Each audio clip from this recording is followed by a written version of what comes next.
So we have Trayvon Martin, a 140-pound, 17-year-old black junior high school student, being gunned down by the captain of the neighborhood watch, Mr. George Zimmerman.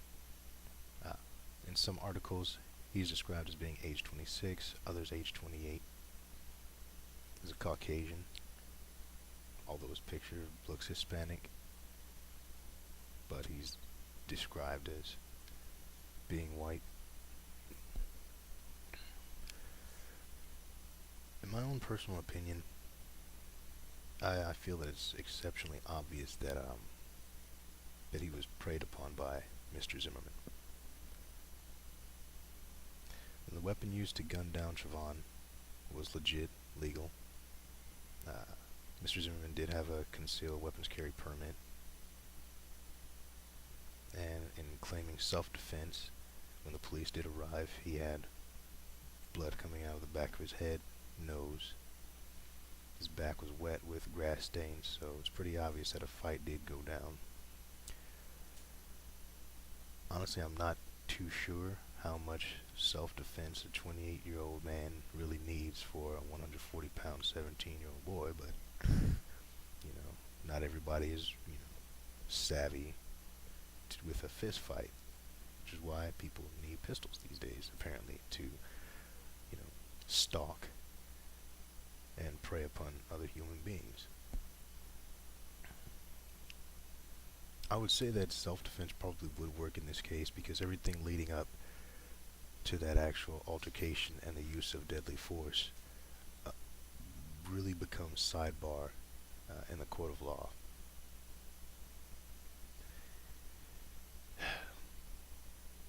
I would like it to apply. I would hope that it will be taken into consideration, but in giving a fair ruling by the jury and for anyone to prosecute the situation, you probably can't. And the only way that self-defense would not work would be if Mr. Zimmerman had also made the initial physical contact with Trayvon. And since apparently there were no other witnesses that saw the actual fight begin, I don't see Mr. Zimmerman telling the truth on himself like that, if that is what happened. It's a situation where nobody's seen who done it, and the only person that did is dead, and the other one gets to tell his own version of what went down. Honestly, it's an exceptionally sad situation, but unless Mr. Zimmerman, who has studied criminal defense, is going to be that idiotic to say that he did start the physical portion of that entire situation, I just no, you're not going to. Now, in following Trayvon in his vehicle, did he need to do that? No. After he called into the police and they told him not to confront him, should he have confronted him? No. After Trayvon basically looked him in his eyes and asked him, "What is your problem?" These details are coming from Mr. Zimmerman's own admission. Asked him, "What's your problem?" Got out of the car and closed that distance, that gap in between them. Did he need to do that? No. Did he need to get that close to him and confront him? Absolutely not. I think a part of being in the neighborhood watch, if I'm not mistaken, is to watch, to observe and report. I mean, literally, if you're trying to stop crime in your area, I have no problem with him arming himself, and his concealed weapons permit makes no difference to me. I'm all about Second Amendment rights, even though I don't think that anybody should seriously go out continuously armed. I feel that that's just a concoction for bad things to happen to stupid people. I'm sorry, bad things to happen to good people by stupid people. And that's just how I see that going down. I mean, when he left his home and he still had his pistol, it's obvious that he was not going to take any crap from anybody. I mean, there's no need for self-defense when you stay in your vehicle.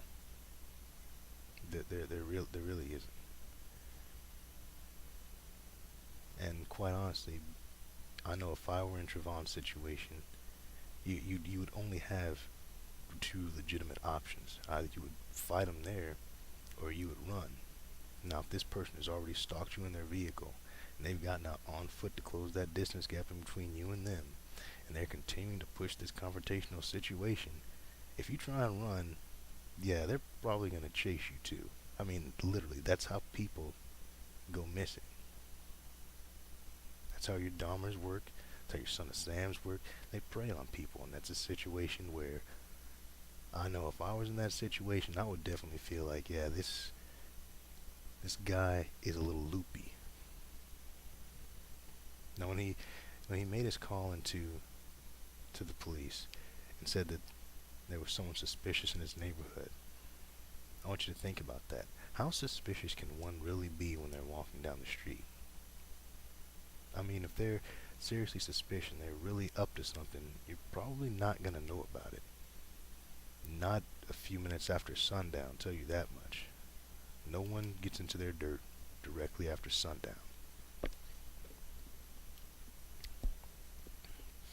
But when the police arrived on Trayvon's person, they found a bag of Skittles for one of his brothers, Arizona iced tea, and $22.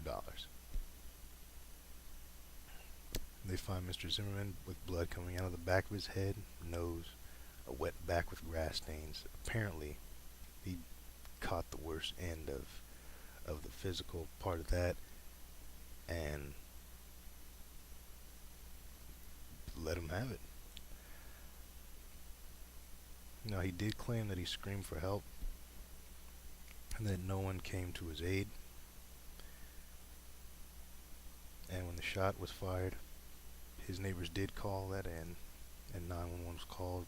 Cops arrived, and then that's the situation that they rolled up to.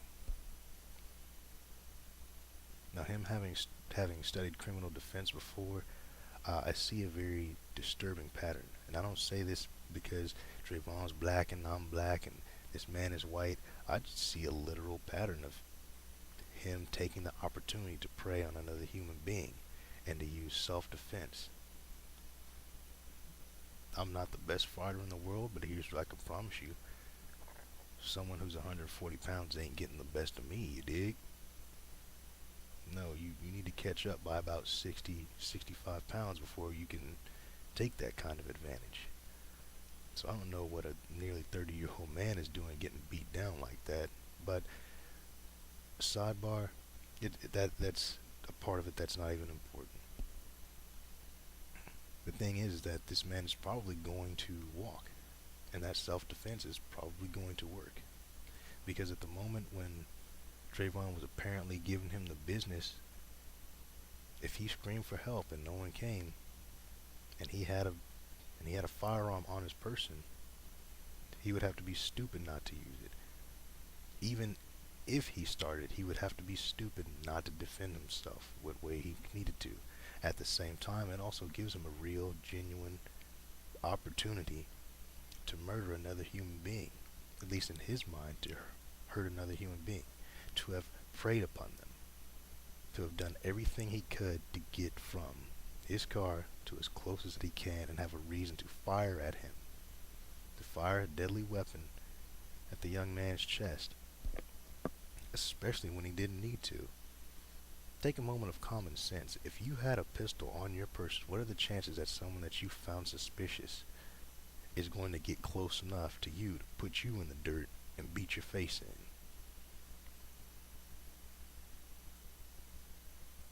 Take it to heart.